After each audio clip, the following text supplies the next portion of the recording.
तू हौसला है तू है इरादा आधी मैं तुझ में। জীবিকার প্রয়োজনে অপু বিশ্বাস আবারও শুরু করেছেন ব্র্যান্ড প্রমোশনের কাজ বেশ তোড়জোড়ে। বিভিন্ন প্রতিষ্ঠানের শোরুম উদ্বোধনী অনুষ্ঠানে দেখা যাচ্ছে অপু বিশ্বাসকে। সম্প্রতি একটি অনুষ্ঠানের উদ্বোধনীতে হাজির হয়েছিলেন অপু বিশ্বাস। অপু বিশ্বাসকে কোনো উদ্বোধনী অনুষ্ঠানে খুব একটা খাওয়া দাওয়া করতে না গেলেও এবার দেখা গিয়েছিল তাকে। খেতে বসেছিলেন সকলের সাথেই, কিন্তু যেহেতু ডায়েটের কথাও মাথায় রাখতে হবে, খুব অল্প পরিমাণে খাবার দাবার খেয়েছেন সে। टूटू न मैं भी टूटे न तू भी मैं तेरा सब।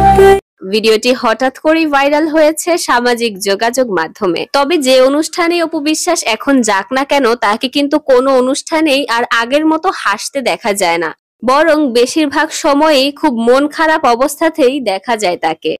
আপনাকে নিয়ে খুবই একটি চর্চা, অপুদির সাথে আপনার একটি গোপন সম্পর্ক রয়েছে। একটা গ্রুপ চাইবেই না আমি অপুর সঙ্গে রেগুলার কাজ করি। দর্শকদের কাছে আমরা সেই গোপন সম্পর্কটি উন্মোচন করতে চাই। ভাইয়ার সাথে আপনার নায়ক নায়িকা ছাড়াও কি ধরনের সম্পর্ক? ভাইয়ার সাথে আসলে আমার অনেক রকম সম্পর্ক। শাকিব খানের সঙ্গে আপনার সিনেমা করার ইচ্ছা আছে কিনা? ভাঙন অপুদির সাথে আপনার সম্পর্কের জেরে আজ আমাদের স্টুডিওতে উপস্থিত আছেন আমার শেষ কথা সিনেমার নায়ক জয় চৌধুরী এবং চিত্রনায়িকা যারা। কেমন আছেন ভাইয়া? আলহামদুলিল্লাহ ভালো আছি। আপু? অনেক ভালো আছি, আপনাকে দেখে আরো ভালো লাগছে। আমরাও আপনাদেরকে পেলে আমরা খুবই উচ্ছ্বসিত এবং আনন্দিত হই। আজকে আমরা যে সিনেমা টপিক নিয়ে আমার শেষ কথা, প্রথমেই জানতে চাই আপুর কাছে কেমন ছিল এই সিনেমার গল্প, শুটিংয়ের সময় কোনো ফান আড্ডা বা যে কোনো কিছু আমাদের সাথে শেয়ার করেন। আমার বলার আগেই হাসি পাচ্ছে আসলে। তো সিনেমাটা আসলে আমার জন্য অনেক ইম্পর্টেন্ট ছিল। এটা আমার ফার্স্ট কাজ, মানে চিত্রনায়িকা হিসাবে আসলে ফার্স্ট কাজ। তো গল্পটা আসলে নারায়ণগঞ্জের একটা রিয়েল স্টোরি বেস গল্পটা করা। তো শুটিংয়ে আসলে অনেক অনেক ফান হয়েছে। মানে আমার প্রথম সিনেমা, আমি আসলে ভয় পাচ্ছিলাম যে শুটিং স্পট আসলে কেমন হয়। আমি দেখেছি অনেকে শুটিং করছে, বা আমার জন্য তো আসলে এটা নিউ এক্সপিরিয়েন্স ছিল অ্যাজ আ হিরোইন। তো আসলে এরকম কোনো খারাপ কোনো এক্সপিরিয়েন্স আমার হয়নি, বাট অনেক ফান করেছি আমরা।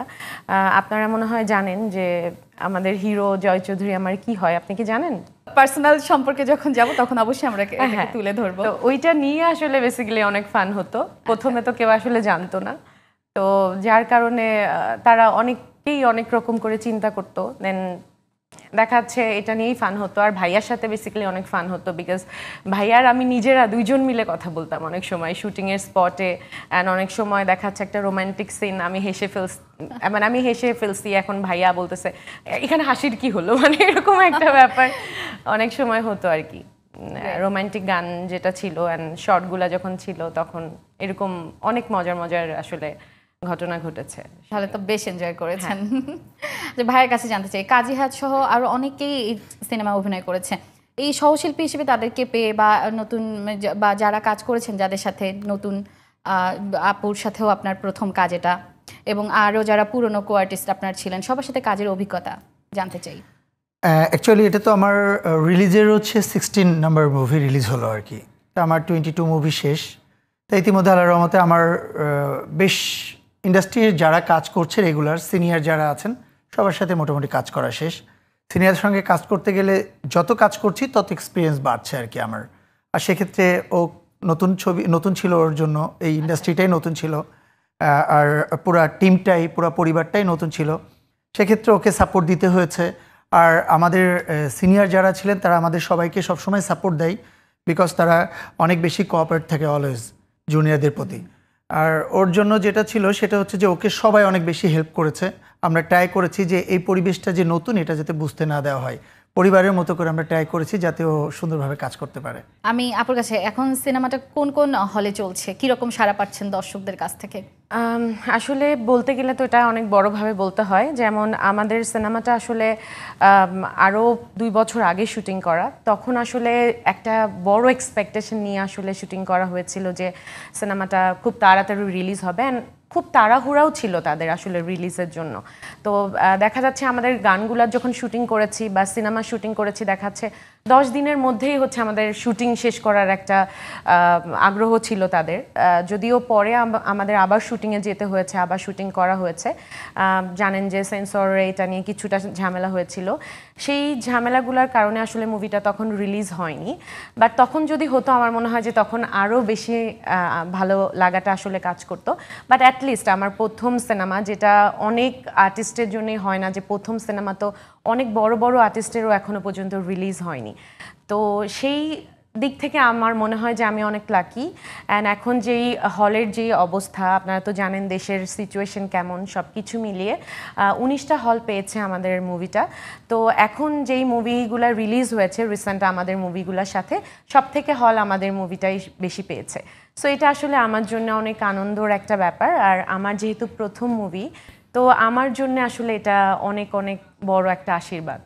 এক্সপেকটেশন অনুযায়ী সাক্ষী পাওয়া হয়েছে কিনা? এক্সপেকটেশন অনুযায়ী হল দেখাচ্ছে যেই হলগুলো আছে সেখান থেকে সবই ভালো ভালো হলগুলোই পেয়েছে অ্যাকচুয়ালি। আর হয়তো ঈদ ছাড়া তো ওপেনই এখন আছে প্রায় 46টা বা 50টা মতো হল আছে এখন ওপেন। তারপরে ব্লকবাস্টার থেকে শুরু করে মোটামুটি ভালো ভালো হল সব ঢাকার হলগুলো সব পেয়েছে আর কি। দেখাচ্ছে কিছু হলের বলছে যে ওপেন আছে, বাট হলগুলোর রিনোভেশন চলছে, এখনো ওপেন নাই। কিছু কিছু হল আছে যে তারা শুধু ঈদে মুক্তি দেয় ছবি, আর কোনো সময় আসলে এই লাস্ট 5ই আগস্টের পরে মুভি রিলিজে ঈদ ছাড়া আপনারা জানেন যে আমাদের দেশের অনেক বড় বড় বিগ ক্যানভাসের ছবিও ঈদ ছাড়া রিলিজ হচ্ছে না। ইভেন আমাদের সাকিব ভাইয়ের ছবিও ঈদ ছাড়া রিলিজ হচ্ছে না। তো সেক্ষেত্রে এটা আমি মনে করি যে আমার প্রযোজকের অনেক বেশি সাহসিকতার ব্যাপার পরিচয় দিয়েছে যে এই মুহূর্তে ছবি রিলিজ করা। তারপরও একটা সপ্তাহ গেলে হয়তো বা বুঝতে পারবো। কালকে একটা দিন মোটামুটি আমার পরিচিত যতগুলো হল ছিল, আমি আমার ম্যানেজারদেরকে আমি পরিচিত যারা ছিল ফোন করেছি, সবাই বলছে যে 5 তারিখের পরে ছবি রিলিজ হয়েছে, আর নর্মাল ডেতে যেমন যাচ্ছে এর থেকে ভালো আশা করার কোনো অপশন নাই। সেক্ষেত্রে বুঝলাম যে মোটামুটি ম্যারিট যেটা আছে ভালো। আচ্ছা, আমি জয় ভাইয়ের কাছে আমার জানার ইচ্ছে, আপুর ছোট ধরে বলে, আপু বললো যে সেন্সর জটিলতায় পড়েছিল। তো এই আমরাও যতটুকু জেনেছি আমাদের কাছে, এই কি কারণে এই সিনেমাটি সেন্সর জটিলতায় পড়লো? অ্যাকচুয়ালি একটা মুভি যখন রিয়েল স্টোরি বেস হয় তখন ডিরেক্টর চানি যে পুরো গল্পটাকে দর্শকদের সামনে নিয়ে আসার জন্য। রিয়েল স্টোরি বেস তাহলে কেন করবে? আমি তো কাল্পনিক গল্পই করতে পারতাম। রিয়েল স্টোরি বেস মানে আমার রিয়েলটাই আমি আমার দর্শকদের সামনে 35-এ আমি দেখাবো, স্ক্রিনে সবাই বসে দেখবে। সেক্ষেত্রে সেন্সর অনেক বেশি বাধ্যবাধকতা থেকে যায়। কারণ এই ছবিটাতে আমাকে মানে দেখার আগে হয়তো বা জিনিসটা কেউ বুঝবে না, দেখার পরে বুঝবে যে একটা মানুষ কতটা লেভেলের খারাপ হতে পারে। কারণ একটা মানুষ যখন তার ওয়াইফকে নিয়ে বিজনেস করতেছে, একটা মানুষ যখন তার বিজনেসই বিয়ে করা, এটাই তার বিজনেস লাইফে, এবং সে একটা সময় গিয়ে সে অনেক